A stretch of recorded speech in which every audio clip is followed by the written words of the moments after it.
नमस्ते। आज की इस चर्चा में हम एक बहुत ही शानदार सफर पर निकलने वाले हैं। इन बेहतरीन 2D एनिमेशन के जरिए आज हम एक बेहद विशाल और विविधताओं से भरे भूभाग यानी भारतीय उपमहाद्वीप की भौगोलिक संरचना को गहराई से समझेंगे। यह एक ऐसी यात्रा होने वाली है जो हमें ऊंचे ऊंचे पहाड़ों से लेकर गहरे समंदरों तक ले जाएगी। तो चलिए शुरू करते हैं। अब जरा सोचिए, ये वाकई हैरान करने वाली बात है ना कि एक ही देश की सीमाओं के भीतर इतनी एक्सट्रीम और अलग अलग तरह की भौगोलिक विविधता कैसे मौजूद हो सकती है।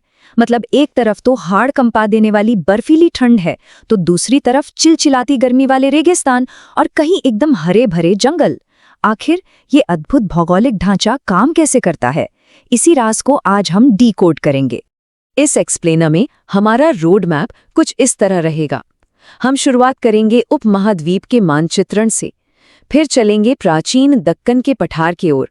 इसके बाद हम भारत के गतिशील तटीय मैदानों और रणनीतिक द्वीप चौकियों को देखेंगे और अंत में इस पूरे भौगोलिक संतुलन पर एक नज़र डालेंगे। तो चलिए शुरुआत करते हैं पहले हिस्से से, उपमहाद्वीप का मानचित्रण और इसकी जलवायु की एक अद्भुत तस्वीर। 54.6%, 54.6%। ये नंबर इतना खास क्यों है? दरअसल 2011 के आंकड़ों के हिसाब से भारत की आधी से ज्यादा आबादी प्रत्यक्ष या अप्रत्यक्ष रूप से सीधे खेती और उससे जुड़ी गतिविधियों पर निर्भर है। इसका सीधा सा मतलब ये है कि देश की इतनी बड़ी आबादी के जीवन और सर्वाइवल के लिए इन जलवायु क्षेत्रों और मॉनसून के पैटर्न को समझना सिर्फ जरूरी नहीं, बल्कि जिंदगी और मौत का सवाल है। अगर हम कोपेन के जलवायु वर्गीकरण पर नजर डालें तो इस उपमहाद्वीप की विशाल विविधता एकदम साफ हो जाती है। राजस्थान के चरम पश्चिमी हिस्से को देखें तो वहां BWHW यानी चिलचिलाता हुआ गर्म मरुस्थल है, तो वहीं उत्तरांचल के पहाड़ी क्षेत्र में ET यानी बर्फीली टुंड्रा जलवायु पाई जाती है। और इन दोनों अतियों के बीच में मौजूद है पश्चिमी तट की नमी और प्रायद्वीपीय पठार के उष्णकटिबंधीय सवाना। सच में ये एक ही जमीन पर बसी पूरी की पूरी दुनिया है। अब बढ़ते हैं दूसरे हिस्से की तरफ, प्राचीन दक्कन का पठार, जो इस उपमहाद्वीप का ज्वालामुखीय हृदय है। अब हम उपमहाद्वीप के बिल्कुल सेंटर में जूम इन कर रहे हैं। ये 4,22,000 वर्ग किलोमीटर में फैला हुआ एक विशाल उल्टा त्रिकोण है। इसका इतिहास सच में रोंगटे खड़े कर देने वाला है। करीब 66 मिलियन साल पहले यहाँ बड़े पैमाने पर ज्वालामुखी फटे, जिनसे लावा बहकर फैला और दक्कन ट्रैप्स का निर्माण हुआ। माना जाता है कि इसकी राख ने सूरज की रोशनी तक को रोक दिया था, जिसका डायनासोरों के खात्मे में बड़ा रोल हो सकता है। फिर हजारों सालों बाद इसी जगह पर नवपाषाण संस्कृतियां और लौह युग की शुरुआत हुई। अब ज्वालामुखी फटने की बात भले ही डरावनी लगे, लेकिन उस प्राचीन भूविज्ञान ने इस इलाके को खनिजों का खजाना बना दिया। आज यहाँ लोहा, कोयला और यहाँ तक कि यूरेनियम के बड़े भंडार मौजूद हैं। और तो और वही प्राचीन ज्वालामुखी का लावा आज नमी को सोख कर रखने वाली बेहतरीन काली मिट्टी में बदल गया है, जो हमारी खेती के लिए किसी वरदान से कम नहीं है। वहीं दूसरी तरफ कुछ हिस्सों में लाल मिट्टी भी देखने को मिलती है। एक और दिलचस्प बात है इस पठार की ढलान। ये पश्चिमी हिस्से में थोड़ा ऊंचा है और पूर्व की ओर हल्का सा झुका हुआ है, बिल्कुल एक स्लाइड की तरह। और इसी ढलान की वजह से गोदावरी, महानदी और कावेरी जैसी विशाल नदियां पश्चिम से निकलकर पूर्व में बंगाल की खाड़ी की ओर बहती हैं।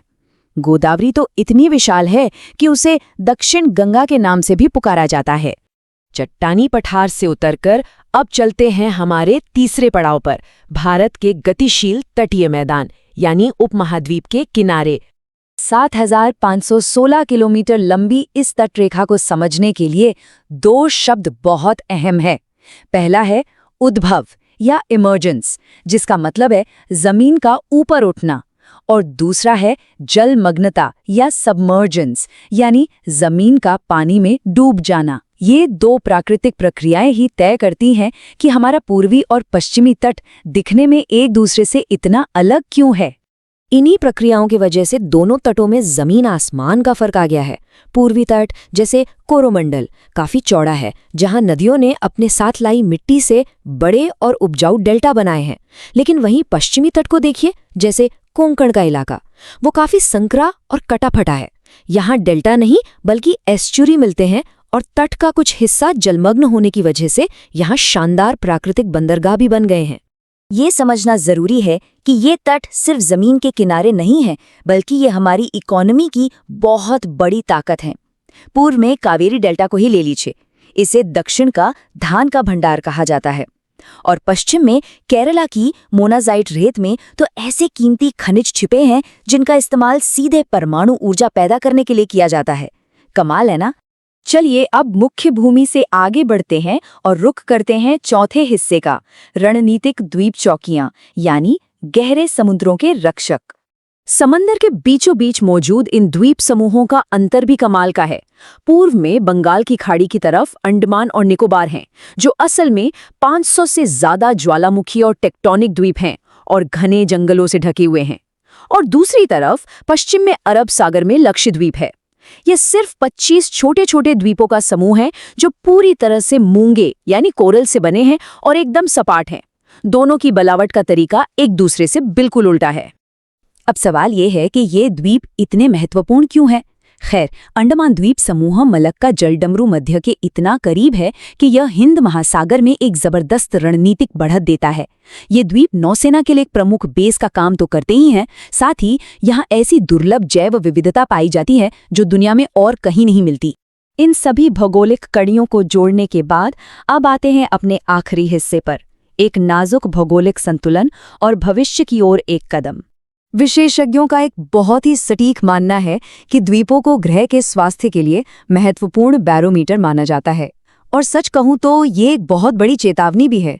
जलवायु परिवर्तन और बढ़ते समुद्री जल स्तर का सबसे पहला और सबसे खतरनाक असर इन्हीं किनारों और द्वीपों पर पड़ने वाला है। ये हमारे पर्यावरण के सबसे संवेदनशील हिस्से हैं। और इसलिए हमारी इस चर्चा के अंत में ये बड़ा सवाल सामने आता है, जैसे जैसे समुद्र का जलस्तर बढ़ेगा और ग्लोबल क्लाइमेट में बदलाव आएंगे, लाखों सालों में बना ये विशाल और डायनामिक उपमहाद्वीप खुद को कैसे बचाएगा?